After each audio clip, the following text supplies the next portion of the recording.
এই যে voting pattern, এই যে ভোটের পার্সেন্টেজ, এটা তৃণমূল কংগ্রেস ধরে রাখতে পারবে না, হলপ করে বলতে পারি। শিক্ষকের মতো একটি মহান পেশায় সেই নিয়োগে দুর্নীতি হয়েছে, এর থেকে ন্যক্কারজনক কাজ আর কিছু হতে পারে বলে আমি মনে করি না। এই যে ভোটের রেজাল্ট কি হলো না হলো তার সঙ্গে দুর্নীতির মামলার কোনো সম্পর্ক নেই। আজকেও মামলা হয়েছে প্রাইমারিতে, ভারতবর্ষের রাজধানীর নাম ক্যামাক স্ট্রিট লিখে তারা সব পাস করে বেরিয়ে যাচ্ছে দাই দাই করে। তার কারণ কি? মানিকদের একদম রত্ন মানিকদের সব 7 লাখ 8 লাখ 10 লাখ টাকা করে দিয়েছে, 20 লাখ 25 লাখ টাকা করে। ওর দলের নেতা নেত্রীরা লিস্টটা ফেলে দিক যে কার কার কাছ থেকে টাকা নিয়েছে, তাহলেই মিটে যায় এই ঝামেলা। দেখুন আমি বলি তৃণমূলকে যে সাপের 5 পা দেখেননি জিতেছেন মানে।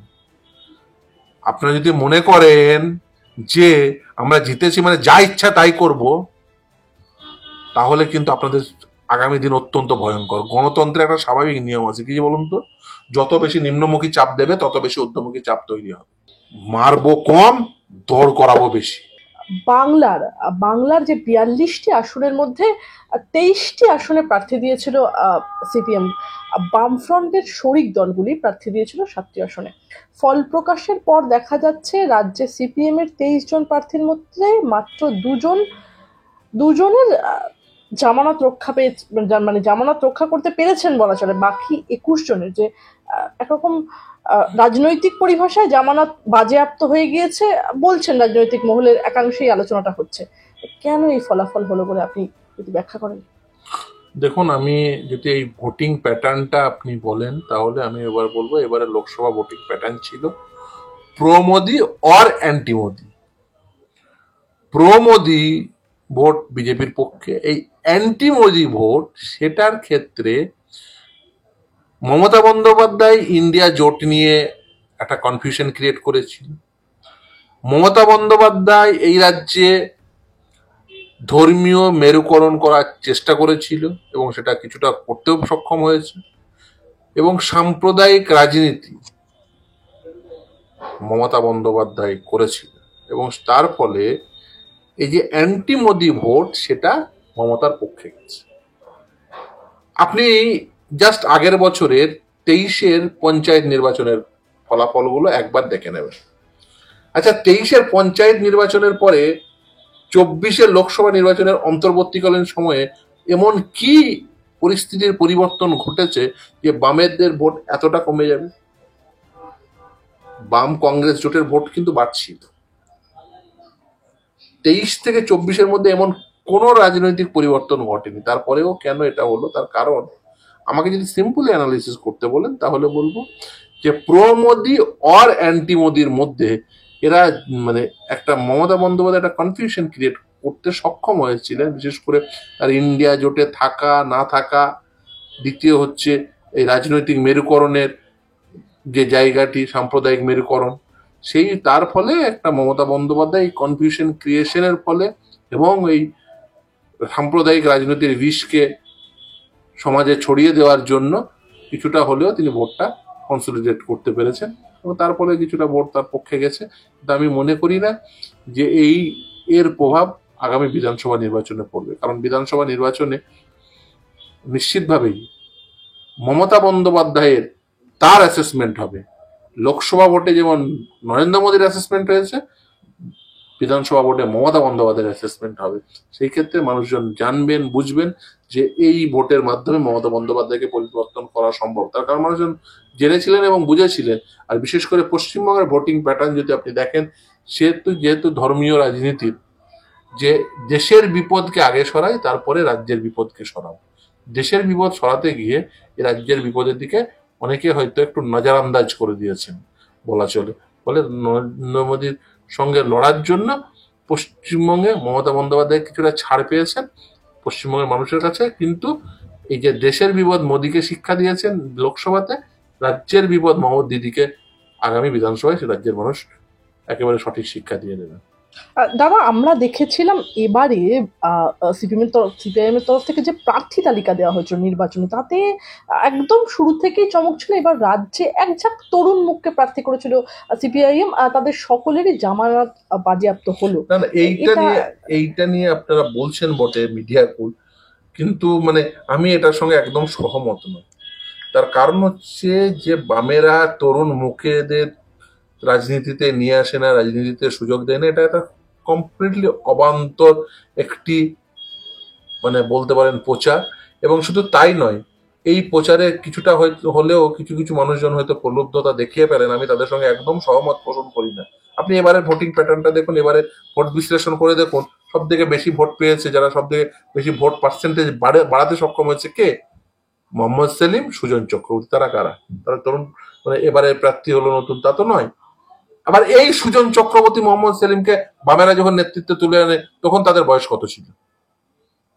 ফলে সেই সময়ের অভিজ্ঞ নেতৃত্ব তরুণ নেতৃত্বে তুলে আনছেন, এটা স্বাভাবিক বিষয়। এটা এটা একটা কন্টিনিউয়াস প্রসেস, এবং এটা সমস্ত দলেরই কন্টিনিউয়াস প্রসেস হওয়া উচিত বলে আমি মনে করি। প্রবীণরা যাবে, নবীনরা আসবে। প্রবীণ থাকবে, নবীন থাকবে, মধ্যবয়স্ক থাকবে, তার একটা সংমিশ্রণ থাকবে। তার সংমিশ্রণ না থাকলে সমাজের যে রিফ্লেকশন রাজনৈতিক দলগুলোর মধ্যে পড়বে না, ফলে রাজনৈতিক দলগুলোই বিপদে পড়বে। আর এই যে একটা প্রচার, এই যে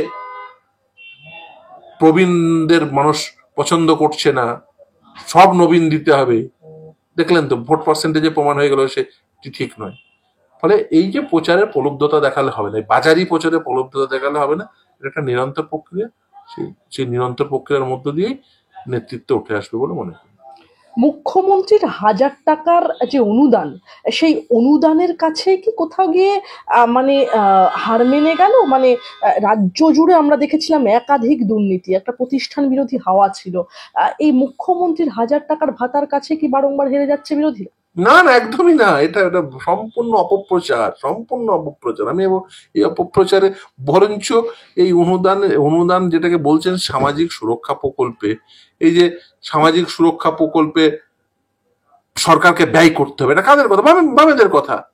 এই যে 100 দিনের কাজ, বামেরা ইউপিএ 1-এ কমন মিনিমাম প্রোগ্রামের মাধ্যমে 100 দিনের কাজের আইন আনলো। রাইট টু এডুকেশন বামেদের। আমি মনে করি রাইট টু এমপ্লয়মেন্ট আগামী দিনে আসা উচিত। ফলে এই যে সামাজিক প্রকল্প, সামাজিক ন্যায়, এগুলো বামেদের। ফলে এই মানে একেবারেই যে 1,000 টাকায় মানুষজন ভোট দিয়ে দিলে এটা অবান্তর প্রচার। দাদা, আমরা দেখলাম যে এবারে নির্বাচনে নির্ঘণ্ট প্রকাশ হওয়ার পর থেকেই গোটা রাজ্য জুড়ে একটা প্রতিষ্ঠান বিরোধী হাওয়া ছিল, একাধিক দুর্নীতি। রাজ্য জুড়ে যে সরকারের এই দুর্নীতির কাছে কি কোথাও গিয়ে হার মানল অনুদানের রাজনীতি? মুখ্যমন্ত্রীর যে 1,000 টাকার ভাতার কাছে কি বারংবার পরাজিত হচ্ছে বিরোধীরা? না না, একদমই আমি এইভাবে দেখি না। দেখুন, সামাজিক সুরক্ষা, এই সামাজিক সুরক্ষার কথা মূলত বামেরাই বলেন। 100 দিনের কাজে, কমন মিনিমাম প্রোগ্রামের মাধ্যমে ইউপিএ 1 100 দিনের কাজে, রাইট টু এডুকেশন আমাদের মস্তিষ্ক প্রসূত। আমি মনে করি ভবিষ্যতে রাইট টু এমপ্লয়মেন্ট আসা উচিত। সামাজিক ন্যায় প্রকল্পে সরকার ব্যয় করবে, এটা তো বামেদের দীর্ঘদিনের দাবি। ফলে এর জন্য মমতা বন্দ্যোপাধ্যায় ভোট পেয়েছেন শুধুমাত্র, আমি এইভাবে দেখি না। হ্যাঁ, হয়তো কিছুটা ভোট হয়তো ক্যারি করতে পেরেছেন, কিন্তু এইভাবে আমি দেখি না। আমি বরঞ্চ মনে করি যে সামাজিক বামেরা এলে বরঞ্চ সামাজিক প্রকল্পে আরো বেশি গভর্নমেন্ট আরো বেশি টাকা ঢালবে। আমি মনে করি সামাজিক প্রকল্প আরো বেশি প্রকল্প আসবে, শুধুমাত্র লক্ষ্মীর ভান্ডার নয়।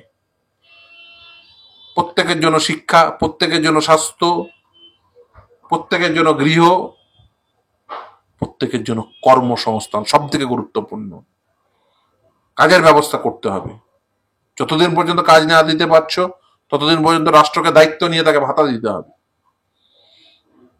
এই সামাজিক কথাগুলো বলার জন্য তো বামেরা সব থেকে বেশি সোচ্চার থাকেন। ফলে সেই সামাজিক কথাগুলো বলার জন্য যারা সব থেকে বেশি সোচ্চার থাকেন, সেই হিসাবে ধরতে গেলে তাদেরই সব থেকে বেশি মানুষজনকে সমর্থন করা উচিত। কিন্তু হ্যাঁ, অনেক সময় প্রচারের যে তার যে একটা নিজস্ব ভাষা আছে, সেই প্রচার শৈলীর কাছে অনেক সময় পরাস্ত হতে হয়, এবং বিশেষ করে কর্পোরেট প্রচার শৈলীর কাছে। এটা নিয়ে তো কোনো সন্দেহ নেই। কিন্তু সামাজিক প্রকল্প মমতা বন্দ্যোপাধ্যায় দিয়ে তিনি মানে পপুলার রাজনীতি করছেন এবং তিনি মানুষের মধ্যে অত্যন্ত পপুলার হয়েছেন, বিষয়টিকে এইভাবে আমি দেখি না। আমি মনে করি যে এগুলো একেবারেই এই সামাজিক প্রকল্পগুলো আরো বেশি দেওয়া উচিত, এবং যেটা দেওয়া হচ্ছে সেটা অত্যন্ত কিঞ্চিত। এই কিঞ্চিত দিয়ে এই মানুষগুলোকে কিন্তু আমরা খুব বেশি দিন, মানে যে অবস্থা থেকে, যে সামাজিক অবস্থানে তারা অবস্থান করছেন, যে আর্থিক অবস্থানে অবস্থান করছেন, সেগুলো খুব বেশি দিন রাখতে পারবো না। কারণ প্রতিদিন যেভাবে মূল্য বৃদ্ধি করছে, প্রতিদিন মানুষের জীবনে যে পরিমাণ, যে চাহিদাগুলো তৈরি হচ্ছে, আজকের দিনে বলুন তো 1,000 টাকায় কি হয়? 1,000 টাকায় কি হয়? কিছুই তো হয় না। ফলে আজকের দিনে দাঁড়িয়ে 1,000 টাকা দিচ্ছেন, সরকারকে এমন ভাবে পরিস্থিতি তৈরি করতে হবে, শুধুমাত্র ভাতা দিলে হবে না, এমন পরিস্থিতি তৈরি করতে হবে যাতে প্রত্যেকের হাতে কাজ থাকে, তারা নিজের আয় করতে পারেন। ভাতা দেবেন, যতদিন কাজ না পাচ্ছে যে সমস্ত প্রত্যেকে ভাতা দিন, এবং শুধু সেটা 1,000 টাকা দিলে হবে না, সেটা পরিমাণটা আরো বাড়াতে হবে। সকলের জন্য সমমানের শিক্ষা সেটা প্রদান করতে হবে, সঠিক গুণমান সম্পন্ন শিক্ষা প্রদান করতে হবে, সকলের হাতে কাজ তুলে দিতে হবে। প্রতিটি গ্রাজুয়েট ছেলে, পোস্ট গ্রাজুয়েট পাশ করে এসছে, প্রত্যেকের হাতে কাজ তুলে দিতে হবে। ফলে এই সমস্ত কথাগুলো আগামী দিনে আমি চাই আরো বেশি রাজনৈতিক অঙ্গনে আলোচনা হোক। দুর্ভাগ্য হলেও সত্য, এই বেশ কিছু নির্বাচনে মানুষের যে স্বাভাবিক রুটি রুজির প্রশ্নে ভোট হওয়া উচিত, সেটা সেখান থেকে অনেক দূরে সরে গিয়ে ধর্মের রাজনীতি, সাম্প্রদায়িক বিভাজনের রাজনীতি, যেগুলো রাজনৈতিক ইস্যু হওয়ার কথা নয়, সেগুলো রাজনৈতিক ইস্যু হয়ে যাচ্ছে। কে কতগুলো অ্যাক্টর দাঁড় করালো, কে কতগুলো অ্যাক্ট্রেস দাঁড় করালো, এগুলো এগুলো মানে রাজনৈতিক চর্চার পরিসরে আসতে পারে, এটা এটা ভাবাই যায় না। তা সে কি করতে চায় আপনি বলুন তো? এবারের নির্বাচনে কতজনের মানে এই ইলেকশন সংক্রান্ত ম্যানিফেস্টো, সেগুলো কতজন মানুষ পড়েছে? এবং রাজনৈতিক দলগুলো তারা কি কাজ করতে চান সেগুলো মানুষের সামনে সঠিকভাবে তারা ক্যানভাস করে দিয়েছেন। ফলে ম্যানিফেস্টো তার গুরুত্ব হারিয়েছে।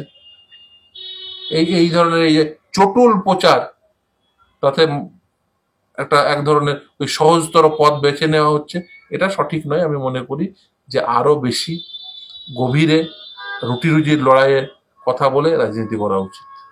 আপনার আপনার কথা সূত্র ধরেই বলবো, আমরা দেখেছিলাম যে ব্রিগেড গ্রাউন্ডে একদম যুবদের আহ্বান জানিয়েছিলেন মীনাক্ষী মুখোপাধ্যায়, এবং সেখানে ভিড় ছিল একদম নজর কাড়ার মতো।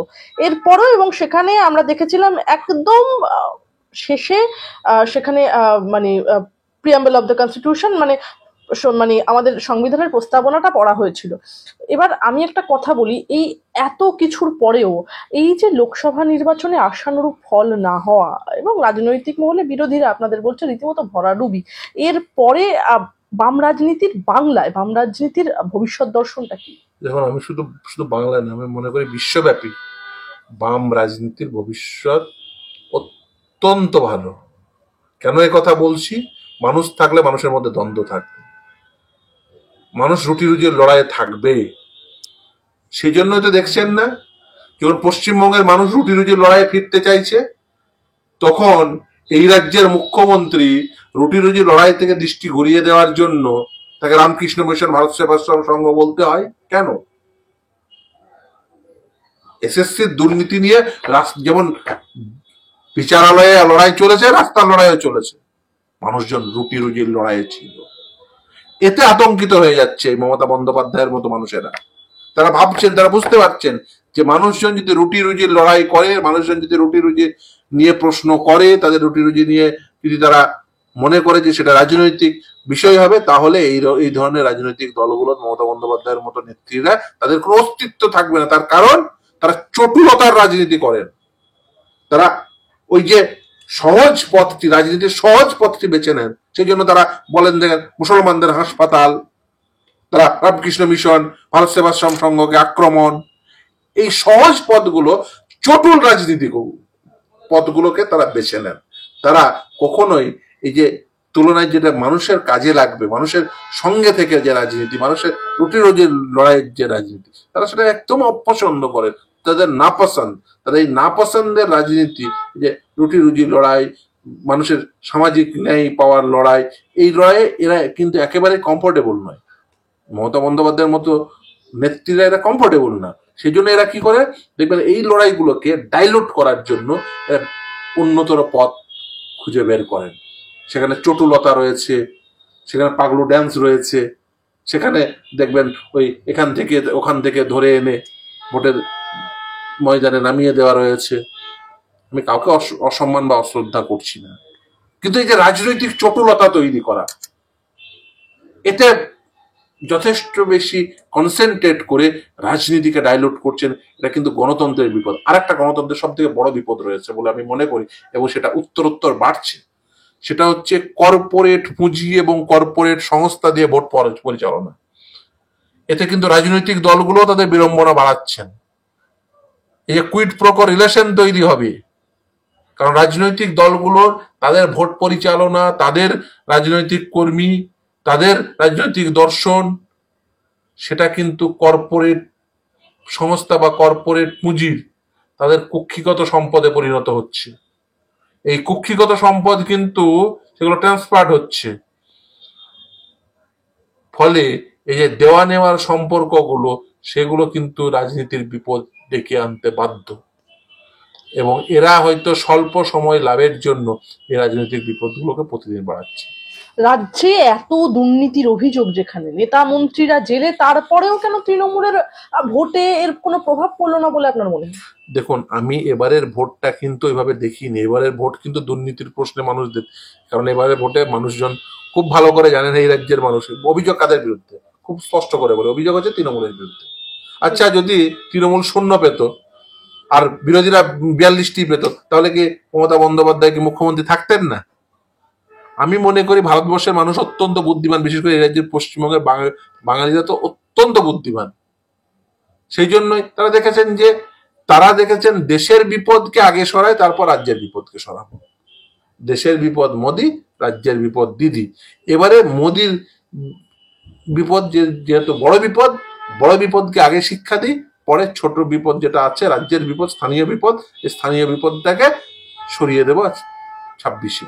সেই জন্য 24-এ মোদিকে শিক্ষা, 26-এ দিদিকে শিক্ষা দেবে এই রাজ্যের মানুষগুলো, আমি মনে করি। একদম অন ক্যামেরা বলছেন? অবভিয়াসলি। এবং আমি দেখবেন, আপনি আজকে ইন্টারভিউটা সংরক্ষিত করে রাখবেন। আমরা নিশ্চিত 26-এর পরে এই যে আজকের যে রেজাল্ট ইসিআই এর ওয়েবসাইটে আপনি পেয়ে যাবেন, এই যে লোকসভার ভোটের যে রেজাল্ট, আপনি বিধানসভার রেজাল্টের পরে আসবেন, আমি আবার নিশ্চিতভাবেই আবার ইন্টারভিউ দেব। আমি যে কথাগুলো বললাম সেই কথাগুলো আরেকবার মিলিয়ে নেব, যে এই যে ভোটিং প্যাটার্ন, এই যে ভোটের পার্সেন্টেজ, এটা তৃণমূল কংগ্রেস ধরে রাখতে পারবে না, হলপ করে বলতে পারি। এবং এই পশ্চিমবঙ্গের মানুষ সেই পরিমাণ ভোট তৃণমূল কংগ্রেসকে দিতে দেবে না, কখনোই দেবে না। মমতা বন্দ্যোপাধ্যায়কে এই রাজ্যের ক্ষমতা থেকে সরিয়ে দেবে পশ্চিমবঙ্গের মানুষ। তার কারণ পশ্চিমবঙ্গের মানুষ জানেন কোনটি বিপদ। আগে বড় বিপদকে শিক্ষা দিয়েছেন, এবার তারপরে স্থানীয় বিপদকে পরে শিক্ষা দেবেন। বারবার মুখ্যমন্ত্রী বলে এসেছেন দুর্নীতি হয়েছে, প্রমাণ দাও, দুর্নীতি হলে শ্বেতপত্র প্রকাশ করুক। এটাই কি জনগণ ধরে নিয়েছে যে দুর্নীতির কোনো প্রমাণ নেই? না, দুর্নীতি হয়েছে সেটা তো তারা নিজেরাই স্বীকার করছে। সুপ্রিম কোর্টে গিয়েও দেখেছেন যে এসএসসির ক্ষেত্রে তারা নিজেরাই বলেছে হ্যাঁ দুর্নীতি হয়েছে, আমরা 5,000 করেছি। আমরা বলছি সংখ্যাটা অনেক বেশি, কিন্তু দুর্নীতি করিনি এ কথা তো বলছে না, তারা নিজেরাই স্বীকার করছে হ্যাঁ দুর্নীতি হয়েছে। আমাদের কথাটা এখানেই, যে দুর্নীতি হয়েছে একটা সরকার বলছে, অথচ তারা এতদিন ধরে কারোর বিরুদ্ধে ব্যবস্থা নিল না, উল্টে সেই দুর্নীতি ঢাকার জন্য সমস্ত রকম বন্দোবস্ত তৈরি হলো। এইখানেই হচ্ছে রাজ্যের বিপদ, এটাই হচ্ছে রাজ্যের মানুষের বিপদ। আপনি ভাবুন এই রাজ্যে কি হয়েছে। শিক্ষকের মতো একটি মহান পেশায় সেই নিয়োগে দুর্নীতি হয়েছে। এর থেকে ন্যক্কারজনক কাজ আর কিছু হতে পারে বলে আমি মনে করি না। কারণ একজন শিক্ষক, তিনি ধরুন 30 বছরে তার চাকরি জীবনে কত ছাত্রছাত্রী তৈরি করবে বলুন তো। তার কাছ থেকে শিক্ষা নিয়ে কেউ আপনার মতো সাংবাদিক হবে, কেউ আমার মতো আইনজীবী হবে, কেউ বা ডাক্তার হবে, কেউ বা ইঞ্জিনিয়ার হবে, কেউ বা বিচারপতি হবে। এরা এরা আগামী সমাজটা কি তৈরি করবে, যারা এই সাদা খাতা জমা দিয়ে চাকরি পেল, শিক্ষকতার মতো চাকরি, সেরকম একটা মহান পেশায় তারা যুক্ত হলো এরকম অবৈধ পথ দিয়ে, তারা কি কি মানের শিক্ষা দেবেন, এবং সর্বোপরি তাদের যে মোরাল এডুকেশন, নৈতিক শিক্ষা কি দেবেন, ভবিষ্যতের সমাজের কথা শিহরিত হতে হয়। অত্যন্ত দুর্ভাগ্যজনক। মমতা বন্দ্যোপাধ্যায়ের সব থেকে বড়, যদি আপনি বলতে পারেন, অপরাধ, সেটা হলো শিক্ষক নিয়োগের দুর্নীতি।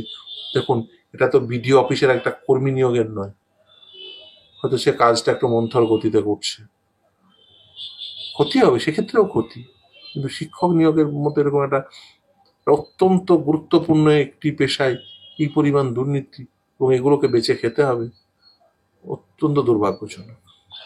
রাজ্যের যে যে দুর্নীতির মামলাগুলো চলছিল সেগুলো কি আস্তে আস্তে চাপা পড়ে যাবে? একদমই না, একদমই না। আপনি, এবং এই যে ভোটের রেজাল্ট কি হলো না হলো তার সঙ্গে দুর্নীতির মামলার কোনো সম্পর্ক নেই। আজকেও মামলা হয়েছে প্রাইমারিতে, যে যে ওএমআর শিট গুলো ধ্বংস করে দিয়েছে, ওই মামলা আজকেও হয়েছে বিজয়পতি রাজশেখর মান্তার ঘরে। টেট 2017-তে রং কোশ্চেন, আজকেও মামলা করেছে। আগামী 1 তারিখ দেখেছেন 2017 টেটে প্রশ্ন ভুলের মামলা, এবং আগামী 2 তারিখ রেখেছেন এই যে ওএমআর শিট গুলো প্রাইমারিতে ধ্বংস করে দিয়েছে সেই মামলাটি। প্রতিটি ক্ষেত্রে ভাবুন, টেট 2022-এ সেখানে ভুল প্রশ্ন হয়েছে, মামলা করতে হয়েছে। টেট 2017-তে ভুল প্রশ্ন, উত্তরপত্রে ভুল, একাধিক, একটা দুটো না, 24টা 25টা 27টা করে। কেন করা হয়? তার কারণ নিজেদের পছন্দের প্রার্থীদের পাশ করিয়ে দেবে। একটা উদাহরণ দিই, তাহলে পরিষ্কার হয়ে যাবে। এই যে ধরুন, যে এমসিকিউ টাইপের প্রশ্ন হয়, মানে আপনি বুঝতেও পারবেন না মানে কি সাইন্টিফিক ওয়েতে এরা চুরি করে। ধরুন, বলা হলো, প্রশ্ন এলো, ভারতবর্ষের রাজধানীর নাম কি? A New Delhi, B Kolkata, C Kalighat, D Camac street. তো বললো যে ভারতবর্ষের রাজধানীর নাম কি? স্বাভাবিকভাবে নিউ দিল্লি। এবার ধরো 80 জন ছেলে, তারা নিউ দিল্লিতে টিক মারলো, আর বাকি 20 জনকে, ধরুন 100 জনের মধ্যে বাকি 20 জনকে, যারা ধরেন মানিকের মতো এরকম রত্ন আছে, তারা বললো, এই শোন, আমাকে 7 লাখ টাকা করে দিয়ে যাবি বা 8 লাখ টাকা করে দিয়ে যাবি, ওই যে ক্যামাক স্ট্রিট অপশনটা, ওটাতে টিক মারবি। ছাত্র অবাক হয়ে বোঝানি, ক্যামাক স্ট্রিট হয় নাকি ভারতবর্ষের রাজধানী? হয় না, মানে তুই তো 7 লাখ টাকা দিয়েছিস, ওই জন্য ও উত্তরপত্রে আমি ক্যামাক স্ট্রিটই দিয়ে দেবো। ব্যাস, ভারতবর্ষের রাজধানীর নাম ক্যামাক স্ট্রিট লিখে তারা সব পাশ করে বেরিয়ে যাচ্ছে দাই দাই করে। তার কারণ কি? মানিকদের, একদম রত্ন মানিকদের সব 7 লাখ 8 লাখ 10 লাখ টাকা করে দিয়েছে, 20 লাখ 25 লাখ টাকা করে। ভারতবর্ষের রাজধানী ক্যামাক স্ট্রিট লিখে চাকরি পেয়ে গেল। এই জন্য কেটে এই যে উত্তরপত্রে ভুল করা হয়। ফলে এই ধরনের সাইন্টিফিক হইতে, মানে প্রতিটি পদক্ষেপে দুর্নীতি। লিস্টে নাম নেই, নন লিস্টেড ক্যান্ডিডেট, পরীক্ষায় বসেনি, দাগ দেয়নি, আবার দাগ দিয়েছে, আবার এরকম এই ক্যামাক স্ট্রিটের মতো দাগ দিয়েছে। যে ঠিক লিখলো সে ভুল হয়ে গেল, আর যে ভুল লিখলো সে তাকে ঠিক করে দিল, তার কারণ সে পয়সা দিয়েছে। সামনের মাসেই নিয়োগ দুর্নীতির রায়, এরপর আর কোনটা কোনটা আসছে সামনে? দেখুন, আপনি বলুন যে মমতা বন্দ্যোপাধ্যায়কে একটা সাংবাদিক সম্মেলন করতে, যে ও কোন কোন নিয়োগে দুর্নীতি করেনি বা নিয়োগে কত পরিমাণ দুর্নীতি করেছে। আমি সেই জন্য বলেছিলাম যে যে যখন এই সুপ্রিম কোর্টে এই যে সংখ্যা নিয়ে মানে এই টানাটানি চলছে, যে সব থেকে ভালো হয় ওর দলের নেতা নেত্রীরা লিস্টটা ফেলে দিক যে কার কার কাছ থেকে টাকা নিয়েছে, তাহলেই মিটে যায় এই ঝামেলা। যে কতজন অবৈধ চাকরি পেয়েছে, এই যে হাইকোর্টে ধরুন এসএসসি কে বারবার বলেছে তুমি পুরো বিষয়টি, পুরো কতজন দুর্নীতি হয়েছে, কতজন অবৈধ নিয়োগ পেয়েছে তার তালিকা দাও। তৃণমূল কংগ্রেসের নেতা নেত্রীরা যারা যারা টাকা নিয়েছে তারা লিস্টটা ফেলে দিলেই তো পরিষ্কার হয়ে যায় যে এদের কাছ থেকে টাকা নিয়েছে, এগুলো অবৈধ নিয়োগ, পরিষ্কার হয়ে যায়। আমার শেষ প্রশ্ন আপনাকে, ভোটের ফল সামনে আসতে না আসতে রাজ্যের নানা প্রান্ত থেকে লাগাতার আসছে হিংসার খবর, অভিযোগ বহু জায়গাতেই শাসক দলের অর্থাৎ তৃণমূলের রেশানলে পড়ছেন বিরোধীরা, কারোর দোকান জ্বালিয়ে দেওয়া হয়েছে, তো কারোর বাড়ি ভাঙচুর, কেউ আবার পালিয়ে চলে এসেছেন। কিভাবে আটকানো সম্ভব? দেখুন, আমি বলি, তৃণমূলকে যে সাপের 5 পা দেখেননি জিতেছেন মানে। আপনারা যদি মনে করেন যে আমরা জিতেছি মানে যা ইচ্ছা তাই করব, তাহলে কিন্তু আপনাদের আগামী দিন অত্যন্ত ভয়ঙ্কর। গণতন্ত্রের একটা স্বাভাবিক নিয়ম আছে, কি বলুন তো, যত বেশি নিম্নমুখী চাপ দেবে তত বেশি ঊর্ধ্বমুখী চাপ তৈরি হবে। আর পুলিশদেরও বলি, আপনাদের তো দিয়ে দেয় না, নাম্বার ওয়ান। নাম্বার টু, নিজের মেরুদণ্ডটাকে একটা সোজা রাখুন। কি করবে? ম্যাক্সিমাম ম্যাক্সিমাম কি করবে? ট্রান্সফার করে দেবে। তবে আমি মনে করি পশ্চিমবঙ্গে এখনো অনেক সৎ পুলিশ কর্মী রয়েছে, তারা তো বলেন, তারা অসহায়ের মতো বলেন, কিন্তু মেরুদণ্ডটা সোজা করতে হবে। এবং এই যে তৃণমূল কংগ্রেস যদি মনে করে যে এই ভোটের পরে আমরা দুটো আসন বেশি জিতেছি বলে, বা একটু ভোটের পার্সেন্টেজ একটু বেশি পেয়েছি মানে আমরা যা ইচ্ছা তাই করতে পারি, পারেন না।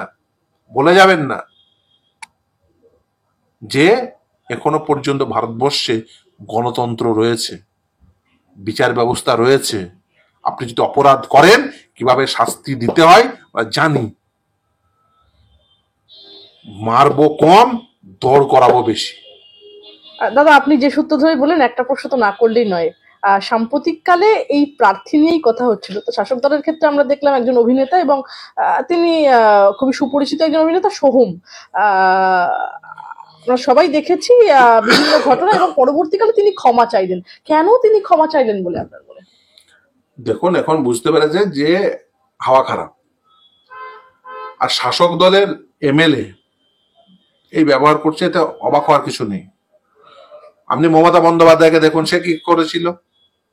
থানা থেকে দুষ্কৃতি ছাড়িয়ে নেয় বলে আমি গুন্ডা কন্ট্রোল করি। প্রশাসনিক সভা চলছে, শওকতকে বলে তুই বাস স্ট্যান্ড নিয়ে কি করবি, তুই তো বোম বাঁধিস। সেই শওকত আবার এমএলএ এর মনোনয়ন পেয়ে সে এমএলএ হলো, তারপরে আবার ভাঙড়ে হেরে যাওয়ার পরে ভাঙড়ের দায়িত্ব পেলো, সে তো মানে সাউথ 24 বেতাজ বাদশাহ একেবারে। আরে লোকে দেখছে তৃণমূল কংগ্রেসের অন্য কর্মী, অন্য নেতা, অন্য এমএলএ, আরে ভাই, যে যাকে মমতা বন্দ্যোপাধ্যায় বলছে তুই তো বোম বাঁধিস, তার প্রমোশন হচ্ছে, চল আমি দু চারটা জোর ঘুষি মারি। মেরেছে, কারণ দেখেছে বোম মারলে প্রমোশন হয়, চড় ঘষি মারলে নিশ্চয়ই প্রমোশন হবে, মেরেছে। ফলে এই কালচারটা, রাজনৈতিক কালচার, এই রাজনৈতিক যে সংস্কৃতি তৈরি করেছে মমতা বন্দ্যোপাধ্যায়, এটা ভয়ঙ্কর। এবং এই ভয়ঙ্কর রাজনৈতিক সংস্কৃতির জন্যই ভারতবর্ষে আপনি আর 5টি রাজ্যে চলে যান, আর পশ্চিমবঙ্গে মমতা বন্দ্যোপাধ্যায় তৃণমূল কংগ্রেসের শাসনকালে আপনি কিভাবে মানুষের উপর অত্যাচার হচ্ছে, বিরোধীদের উপর অত্যাচার হচ্ছে, কিভাবে ভোট হচ্ছে। সিসিটিভি, যেখানে ভোট হচ্ছে ভোটিং মেশিন রাখা আছে, ইভিএম রাখা আছে, সেদিকে নয় অন্যদিকে ঘুরিয়ে দিয়ে ছাপ্পা চলছে, জেদার ছাপ্পা। এই তো তৈরি করেছেন। ভাববেন না, গণতন্ত্রের একটা স্বাভাবিক নিয়ম আছে, যত বেশি নিম্নমুখী চাপ দেবেন তত বেশি ঊর্ধ্বমুখী চাপ তৈরি হবে। আপনি যদি মনে করেন যে আপনি এইসব করে ছাড় পেয়ে যাবেন, আর মানুষজন মুখ বুঝে দিনের পর দিন সহ্য করবে না। মানুষ ইতিহাস রচনা করে এবং মানুষকে সেই এক্সট্রিম পর্যায়ে নিয়ে যেতে বাধ্য করবেন না, তাহলে কিন্তু আপনার যে দিন দেখতে হবে সেদিন নিতে পারবেন না।